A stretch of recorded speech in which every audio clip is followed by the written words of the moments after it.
One TV special report.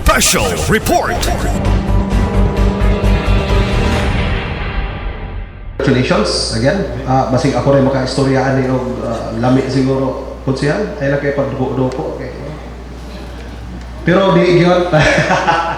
Anyway, una, nindot ang proposal ni mo konsyal because of course, no? I know si konsyal is an environmentalist.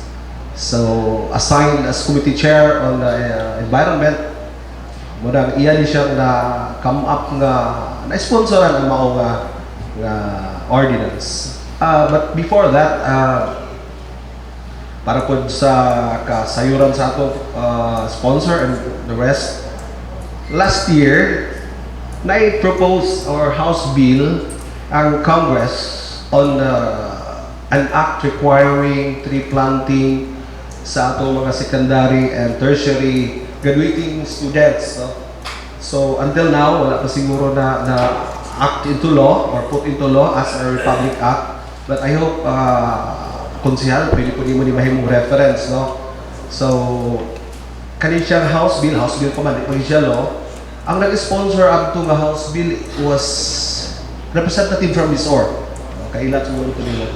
And basically, ang ordinance was based or aligned with the PDA 953 and of course the Public Act 10176, no? Requiring tree planting activities. So, nakoy mga comments dire, pero i-secret lang siguro ako ni sa imo konsyal, ang dili na kay bago ang imong burden, no? Kaya total, amigo naman ta ako ang ihunghong sa imo. So, sa ilang mga comments, 90% siguro nag-agree ko, no? Pero it doesn't mean nga opposition ko kung siya. Maybe nalay yung mga revisions. Like for example, ang butang din ng note is ato lang i-specify ang roles and responsibilities sa kada stakeholders and partner agencies like the ILG, ang role, the role of LGU, the role of barangays, kaya ba dili kayo sa specific, no? The role of DepEd, the role of DA.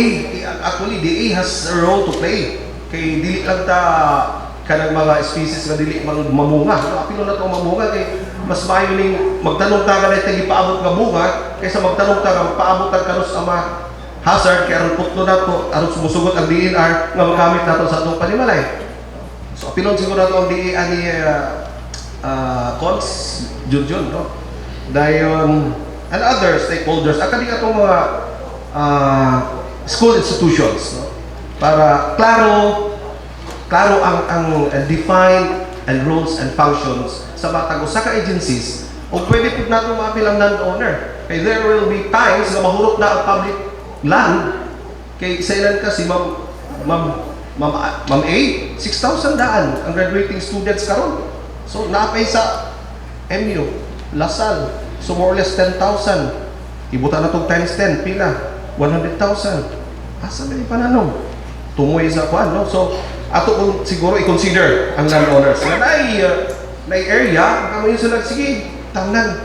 And that's the time, di mo tagmowa with the landowners.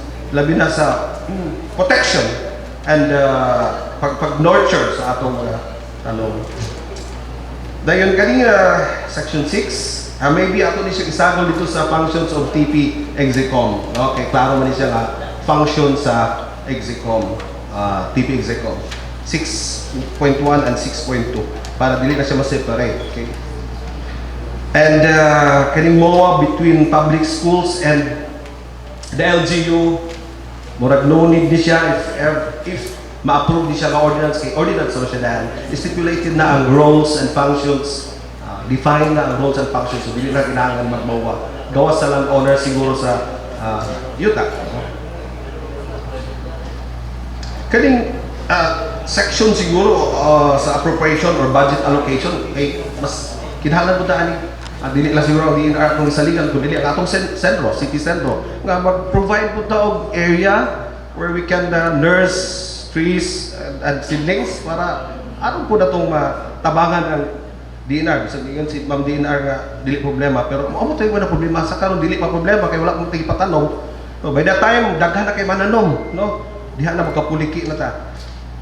So Section 11, no? I hope na iklaro palihog. Section 11 is donations. Medyo lagting sa dalunggan nga makita nato nga the city mayor will accept donations from whom, from where. So siguro it could be through a MOA with other institutions, no? So murag i-revise na siguro to kamay. So ang ato diha is the city mayor will enter into a MOA through a resolution authorizing resolution from the city council authorizing nga mo enter into an agreement or a MOA. And balik ko diri sa na-mention ni Sir Naka-Green and Sir Erwin sa part sa mga business. Okay ra, points. Section B, Section 4B, local government officials and employees. Ako pa na when and where. Kano sa sila magtanong? Asa sila magtanong? No? Murag hangin siya ba ang mechanic siguro? During when? During where? No? Kaya gi-require na to sila to tanong o to plant trees. Huwag na nagbutang, wala to i-define pila ka buok, asa, where, during the first day of the month, the year, or during Arbor Day. So atong dugangan na siguro ni Constant. And Section 40, applicants for business permits. Ay naghunghuma gud ako si Kapitan, si Konsehal JJ. Kay nasa gi-propose nga ordinance gihatag gani sa kuha for refinement or kanang gi-check lang. Ga-propose siya kanang mga building permits kana kuno magtukod og balay sa ilang barangay nga iyang patamnon tungod kay namutol ana. So maybe ma-appeal po siguro diri not just business permits, no, including kanang mga building permits kay namay mga building nga wala ga business, no, include nato asig pwede basin lang, no. Dayon ang word gigamit diri cons was or is encouraged. Mo encourage dili siya strict, no.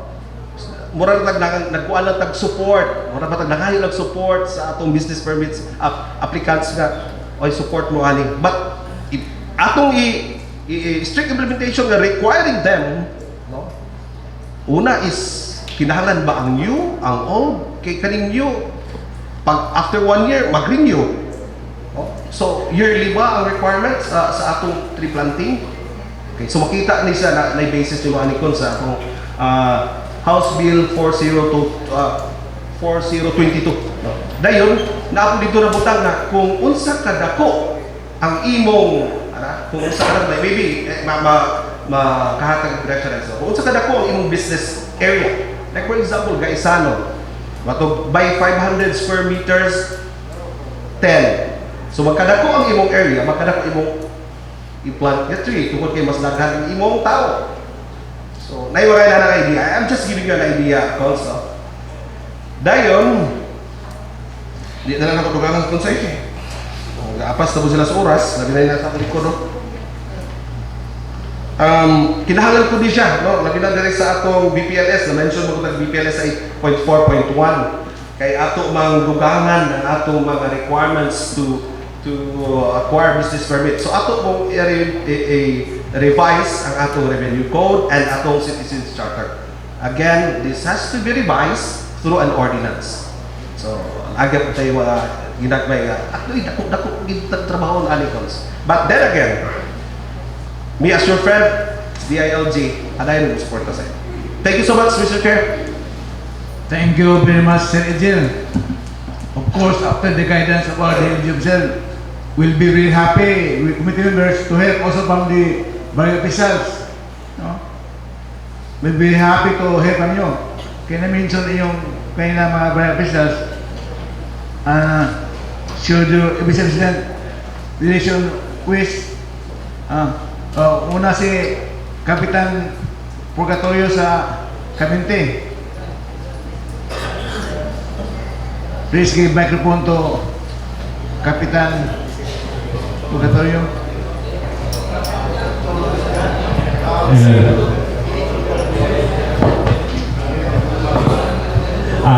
May hapon, Mr. Chair, may hapon sa tanan. Kani, nindot makining ka ng ordinansa. Kung gini, kanang nindot ka para sa atong pag-safety sa atong climate change. Ang kon na nga kanang ang pinaka-kuha na to ang area na pang nasaktor na. Sa akong barangay Brian Cavite, daghan yung kayo mga kahoy nga kanang na-problema po ang tagiya sa yuta, Mr. Chair, kay dili na kita ito matamnan. Pag nagawin mga kahoy, dili na gimatamnan ng ilalong. So, karon ang suggestion naman kung magtanong mga sa Barangay Cavite, walang area, sa sapa na siguro. Sa sapa, pwede. Sa akong request po, Mr. Chair, kanang sa kalsada bitaw karon nadagko kayo like sa Di Manona, ipakyaw naman ikapin sa mga mogan niya sa Di Manona. Kanang gawin ito, balitawak ng Cavite. Dagko yung kayo ang mga punuan na to kahoy ron sa Napri Kalsada. Hindi sa iyo baka hatag ko ng delikado sa pagmaniho. Like kanina, hapit yun kay kusog-kusog na baong dagat, kusog yung hangin. Kaya ito, hulog na po kayo sana sa mahogany. Hindi may sablay sa wire sa napit sa Barangay ang Cavite, mo itong nag-kusog run out. So, pwede ito, ito nang ikayan, di na tayo magtanong sa mga highway, especially sa na yung mga delikado yung kayo. So, nindot kaya na ordinansa, kanang pulo, parang na, medyo kamay sa itong DNR, nag-request ko ka ng 12 gabok ma'am sa eskwelahan sa Cruz Lanzado sa Ligan. Kay kan ba, ang delikado kasi mga estudyante, kanang mo kay manggod, nasa compound sa school, kahit nagkahulog ng bunga na, mura kang mamatay ito juga nagmasalagman imong ulo na. So, ga-request yung ko ito na maputol, no, tulong sa tuwang sa eskwelahan, and then na tugutan man. Sakto daw kay mama, ang isa kapunuan, 50 ka po puli. So, itong 12 kapunuan na akong na-request, yung iputol, so 600 ka seedling. So, akong gihatod sa DNR ito nga time. Pero ako itong gi-comply ang 600 basta naman pag ipaputol. So, pero ako, Mr. Chair, ang sa highway, di kayo natagtanong kay delikado di kayo. Maraming rin salamat rin nga po. Salamat, Kapitan. So, any other by Captain, punong barangay, who wish to, kay Barangay Gimbal, kay minsan imong barangay kanina, Bakilid. Barangay Gimbal na Kapitan Kistimi. Good afternoon, Mr. Chair, sa tanan. Punong Barangay Gimbal, so, sir, tanan ang inyo, itong giingon nilang Ma'am Grace. So, dito kita sila nag-tree planting sa Gimbal. So, dayon, since 2004, nag-tree planting yun sa Daplingdalan, itong mga mahogani. So, pag-abot sa way din padako ang mga karsada, so nangawalay ko siya, nangaigot siya, so naigikuhat ng mga panatutukuan sa inyo. So, moto nga, ang kinsay na dito sa kwan, nag-iya sa iyo, so sila na lang kung ang ipagamit. No, dayon, katong uban po, sa katong sa kuan, anaay gikuan sa DNR nga replanting dito gyud sa timberland, dito gyud sa mga bukid na gyud kayo. So ang nakakuan na ato, imbis dagko na unta mga nara, mga kuan sa DNR, sumupod lagi na sunog. So ning abot o pila pud ka init, taas kayo ang init. So naay ko sa tugikan upos atbang sa huyuhoy, purot gyud tanan. So dayon, ug naay kuan mag-tree planting willing man, naay mga mutabang pero di gyud mi ka kuan nga mga officials nga atang magkuan gyud ana nga mga kahoy. So moamo na jud kay layo, taas kayo atbang na sa huyuhoy katong view deck mao amuha bi ana dira nga dapit. So pwede kayo mag-tree planting dito. Pero ang kakaroon, di ba pugha mga disgrasya ang mga bata. So sa safety sa mga bata yung lisura, source lang na mo sa among tubig na ada dapita. Lisod gali kay kami nga mga katawhan na ami gibuhat ka tree planting. Kadala mi dito mga kahoy. Pero karon sa Ginoo mga pilar ang pagkabuok ang nituro. Kay tungod pod nga naapod ang mga wild animals kaning mga kuan pag ungaron katong mga baboy nga dagko na kaayo. So dili gyapon man kuan ang gitanong. So sa pa to mga baliting mga kuan na to, may lang lagi og maka sa gingon ni container sa pulo may lang na isa. So ing nana dili po na mabalik-balik kayo gyud kayo. Gikan na sa among sentro mga moabot ka dito mga 6 to 5 kusog-kusog lang kamo height. Oh. So yun na siya. So muna kami, hindi may problema. Lawak mi sa gimat kay taas-taas sa mga bukid pero sa dress sa ubos na naman kitag iya. So dili po sila musugot kay naagit to yung nagliter nga mo. Tanong sila, wala po mi sugot kay ang mga tagiya sa yuta, dili naman sila katanong. Labaw na karon naghihatag sa diin nga na ay ihatag mga coconut trees, mga fruits, nagkikuan sa LGU sa ato ang province. So dili na gyud nila patamunan. So ang ato na lang yung tuwa gyud sa bukid. Dahil kaning mga lapit sa Labo River. Kana ra gyud. So thank you kay Mr. Thank you kayo, Kapitan Mi Canyo, for your inputs. So, napay na Kapitan nga mata silang sharing lang. Kapitan kan sinto sa Simsol Bodor motor na kay kasi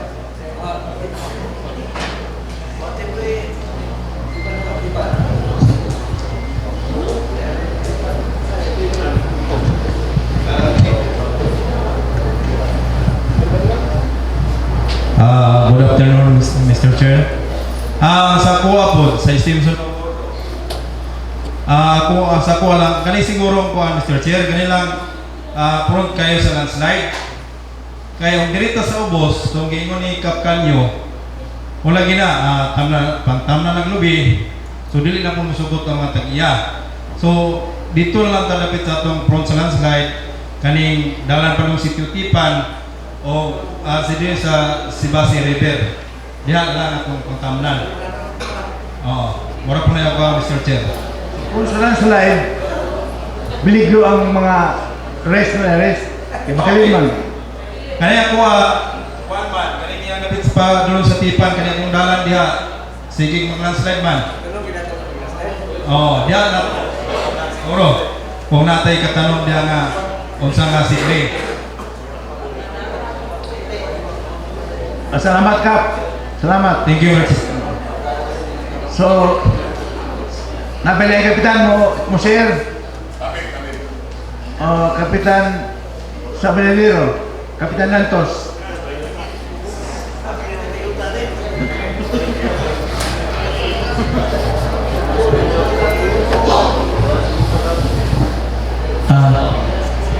Good afternoon, Mr. Chair. On behalf sa mga barangay captain, ako lang ipaabot po lang ako ang gamay nasabtan sa ato ang i-post karon nga ordinance.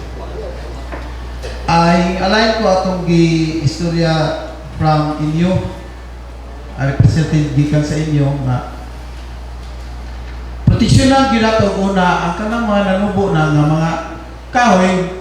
Ko labi na dito sa upper area sa ato ang lugar, no, kay nagpromote ako nga magtanong ta magpaabot pa tag dugay pero nari nagto ng mga kahoy pero ipagputol, no, ipagputol ang mga illegal loggers na to mo na ato ang professional yun ato kaya sila magtayan yun, no, dahil karon din sa ato sa sentro po na part sa ato ang kwan itong istorya gikan sa representative from OLT ang ilang gi-promote nga kwan kay wala naman sila ang ilang pananong sa mga kabarangayan nga nahimo nga partner kung asa sila magtanong, dili mamutubo ang ilang ilang gitanong kay ipatigwayan sa Kabaw, naman ang ilang ikuha na lang encourage nga backyard.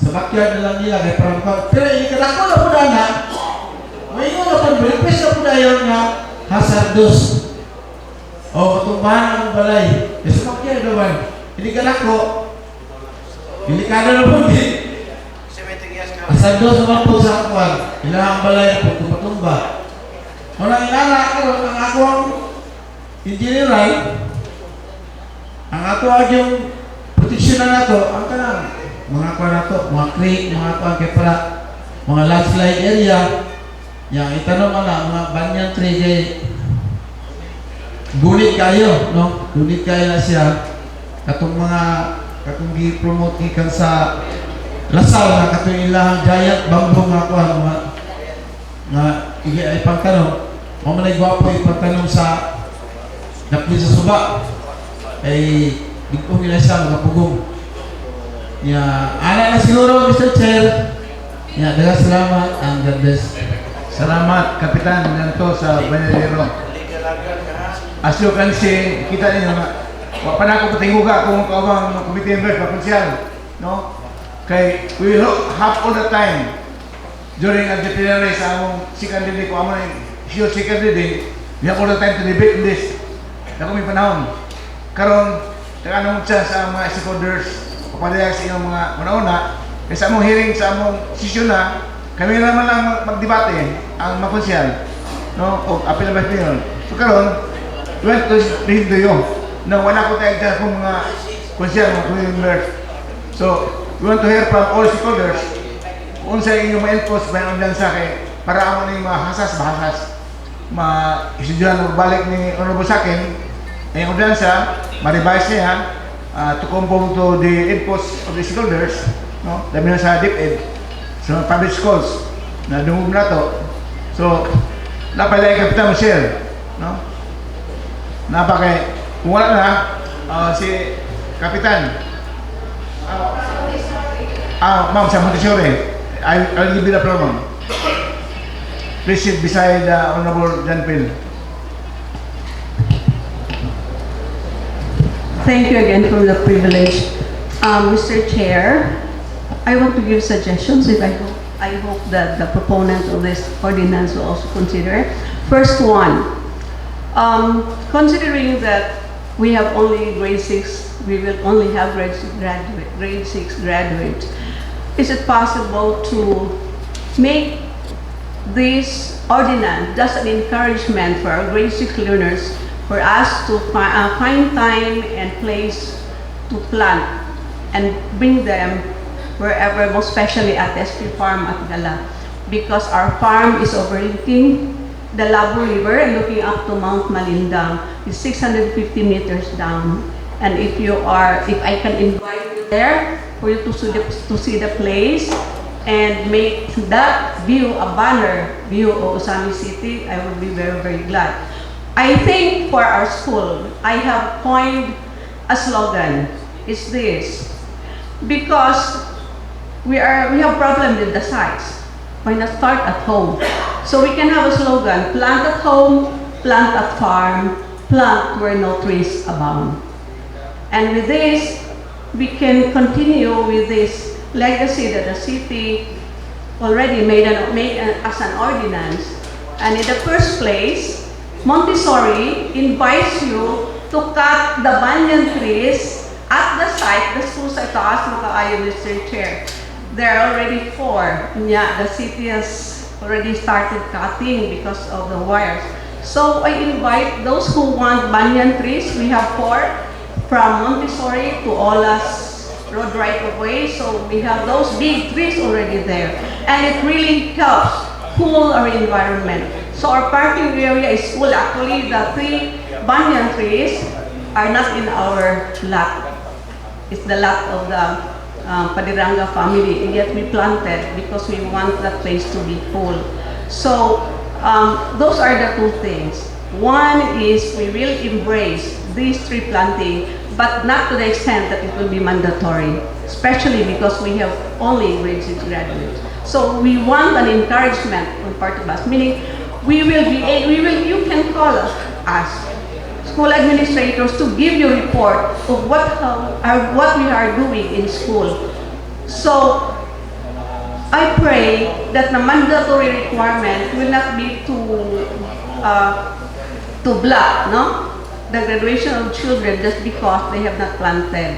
Let it be for grade 6 graduates to be just an experience for them to plan. And as administrator, I will make it sure that we go and plan. We have scheduled camping by March 12 at Tespi Farm, Gala. And so we will make it part of their camp activities to plant trees sa Pangpang na yun. So I invite you to be there and see. Because I believe most of our councilors or even all of you have not seen the best view of Gala, which is at Tespi Farm. So, as what has been told that we are against it, no, we are not against. Tree planting is a very noble cause, only that prohibitive, that mandatory clause. It should be mandatory. We want to be excused, grade 6 students, we want them to be excused in that mandatory provision. It should be an encouragement through us as administrator to bring these children to where parents allow them to be, especially we will be having camping at Gala, so that will be a start. Though I believe you cannot really impose it so soon, maybe the next year, but we will start doing it. And then we will give you reports. You can call us, you can share, and the slogan that says which we will embrace, plant a home, plant a farm, plant where your peace abound. I will surely make a report to all of you about it. Thank you and good afternoon. Thank you, ma'am. We really appreciate it. Thank you for your inputs. Thank you for your offer, and thank you for your slogan, which speaks 1,000 words. So, my colleagues might have something to say, but we'll hear first, the stakeholders. We'll hear from Ma'am Grace again. Ma'am Grace, you have the floor. Ma'am Grace from IMU. Good afternoon again, sir. I just would like to suggest something that the ordinance should not only for, I'd like to reiterate sa kaimportante sa protection. Especially that Usami City, di ba natin akong project for water sources? So we have to protect and enrich our watershed, which is Labo, nga medyo upaw na. So kung ang atong kind inactive nga mga konsihal, kung mutan-aw mo diha dapit sa Trigos, Gibuna, Gimad, medyo upaw na ito, sir. So kinahanglan siya o mas intensive nga protection to ensure nga water services no sa Labo watershed para sa atong future sa Usamis maprotektahan. Coupled with, sir, tree planting. So protection dito, tree planting, aron gyud ma-ensure nga ang atong tubig sa Usamis magpermanente. And then another one, I was happy nga we did ang ornamentals. May I suggest nga ang atong ornamentals should be bee friendly. One of the most important, yun siya insects, no? Kanang bees for the pollinator nato. Kung wala man gud siya, wala itong mga prutas because they are the ones pollinating this. So, ang ato untang ornamental, sir, kanang bee friendly, BEE, no? Aron na ako'y makuhaan og food ang ato especially nga agricultural ang Usami City. And also, last na lang yun, sir. We, sa Usami City, supports this ordinance. We have been doing it since 2004, even without the ordinance, and we will continue to do so. But to make it penalty, murag, nas-curious mo nun gawin, sir? Okay. We have started it already. Nakaputulang guys nagkahoy kay gigamang balay. Although nasad mi kay giputol, but gigamit rapod. So, we will continue to do it, and we have been doing it. In fact, Mr. Dili graduating, sir, nagtanong na as part sa among NSCP. Thank you. Thank you, Ma'am Grace. We heard a while ago na yung mga session nga sa Sinaburdo nga magtanong pakilid, no? Na yung mga risk nga involved. So we hear from the police kung sa yung reaction ni. Ma'am, please give your remarks on that or other items you wish to interpose before us. Okay, ma'am. Good afternoon, Mr. Chair, honorable members of the Sanggunian, partners from various sectors, and everyone present today. On behalf of Ozami City Police Station, under the sterling leadership of Police Lieutenant Colonel Harvey Abelenosa, our Chief of Police, we express our full support for the proposed ordinance on the tree planting policy of our locality. The PNP is committed to support the ordinance through active participation of personnel in tree planting activities, coordination with the LGU and environmental offices for security and logistical assistance during implementation, advocacy campaigns to encourage community involvement and integration of environment awareness in our community policy programs. But more than compliance, we see this as shared responsibility. Just like crime prevention is everybody's business, it is everybody's concern. So, same is true with tree planting. It is everybody's concern, it is everybody's business. So, protecting the environment is not only the job of the government, it is a duty we owe to our children and to the next generation. So let us, together we can plant trees, plant discipline, unity, and hope. So that would be all, Mr. Chair, on the part of the PNP. Thank you and God bless everyone. Thank you, Ma'am Anaos. Please extend to your decision, especially to your Chief Police, Colonel Harvey, that we really appreciate the strong partnership between the LGU and the police. Maayo kaya itong dagan sa atong peace order and other activities, no? Labi na karon inyong mahayag na supportahan niyo ang tanang activities ng night planting, supportahan mo because we have been supporting the LGU in all our activities. So please extend our thanks to the station, to your officers, the police of Sami City. Thank you, Ma'am Anaos. So, my colleagues might be eager to have remarks, no, about this. So, before that, we'll hear first our stakeholder from Senator Robes of LaSalle. And then we'll hear Honorable Catherine Lin, Honorable Dinke Siso, and then Honorable John Pedro Rosso. Mr. Chair, thank you for giving the opportunity before our Sanggunian will have their opinions. Maybe I can share to you how we manage this one to our institution. We do it in this way. Our grade school students, we have them planting in a cup inside the school. So we have the seedling that is right, Miss Grant. We collected the seedlings, nara seedlings, all fruit seedlings, balikbitan seeds, seedlings, wildlings, and also the seeds. We collect them and then inside the school, we let them plant it inside a plastic cup so that we can